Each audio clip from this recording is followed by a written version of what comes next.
అనేక మంది నిరుద్యోగులను పొట్టన పెట్టుకొని దాదాపు 500-600 మంది నిరుద్యోగులని ఈ రోజు పిట్టలను కాల్చేట్లా కాల్చిన గత బీఆర్ఎస్ ప్రభుత్వం ఈ రోజు మొసలి కన్నీరు కారుస్తూ ఈ రోజు గౌరవ ముఖ్యమంత్రి రేవంత్ రెడ్డి గారు వచ్చి 6 మాసాలు కావచ్చిన ఈ రోజు దాదాపు 40,000 ఉద్యోగాలను నోటిఫికేషన్ భర్తీ చేసి నియామక పత్రాలు ఇస్తుంటే ఓర్వలేని ఈ టీఆర్ఎస్ నాయకులు ఈ రోజు మా యొక్క నాయకుని దిష్టిబొమ్మ దహనం చేయడాన్ని తీవ్రంగా ఖండిస్తూ ఎవరైతే వాళ్ళు దహనం చేసిండ్రో దాంట్లో పసుపుతోని మీ రోజు శుభ్రం చేయడం జరిగింది.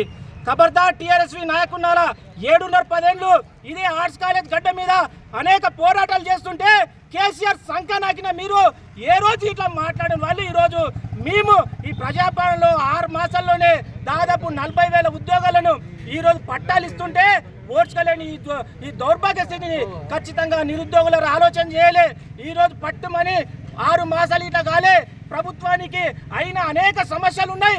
ఈరోజు కోట్ల అప్పులు ఉన్నాయి. ఇట్లా ఈరోజు నిరుద్యోగుల పక్షాన నిలబడదాం, నిరుద్యోగులకు భరోసానిద్దామని గౌరవ ముఖ్యమంత్రి రేవంత్ రెడ్డి గారు ఒక గొప్ప నిర్ణయాలు తీసుకుంటే గ్రూప్ 1 కావచ్చు, గ్రూప్ 1 2 సార్లు 3 సార్లు ఈ రోజు అమ్ముడుపోయిన ఆ యొక్క ప్రభుత్వంలో ఈ రోజు ఒక నిష్ఠతో గొప్ప కార్యంతో గ్రూప్ 1 సిద్ధం చేసిండ్రు. దానితో పాటు డిఎస్సి కానీ 5,000 డిఎస్సిని ఈ రోజు దాదాపు 12,000 పోస్టులను పెంచి నిరుద్యోగుల పక్షాన నిలబడుతున్న ప్రభుత్వాన్ని బుడిజల్లే ప్రయత్నం చేస్తున్నారు. కాబట్టి నిరుద్యోగులారా, ఈ రాష్ట్రంలో ఉన్నటువంటి 40 లక్షల నిరుద్యోగులారా, ఈ యొక్క కాంగ్రెస్ ప్రభుత్వం మీ యొక్క అండతోని ప్రభుత్వంలోకి వచ్చింది కాబట్టి మిమ్మల్ని ఎప్పుడు విశ్వసించదు.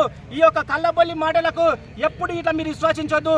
గత 10 ఏళ్లకెళ్ళి ఎవరైనా మాట్లాడా, ఏ బీఆర్ఎస్ ఓడైనా ఏ బీజేపీ ఓడైనా మాట్లాడా, ఈ రోజు ప్రజల పక్షాన ఈ రోజు నిరుద్యోగుల పక్షాన రేవంత్ రెడ్డి గారు నిర్ణయాలు తీసుకుంటారు. కాబట్టి మీరందరూ నిశ్చింతంగా చదువుకోండి.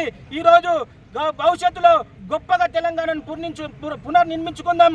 ఈ రోజు ఈ పాటుపడ్డ తెలంగాణని ఒకవైపు అభివృద్ధి వైపులో తీసుకుపోతున్న గౌరవ ముఖ్యమంత్రికి మీరందరూ సపోర్ట్గా ఉండాలని రేవంత్ అన్న గారి నాయకత్వం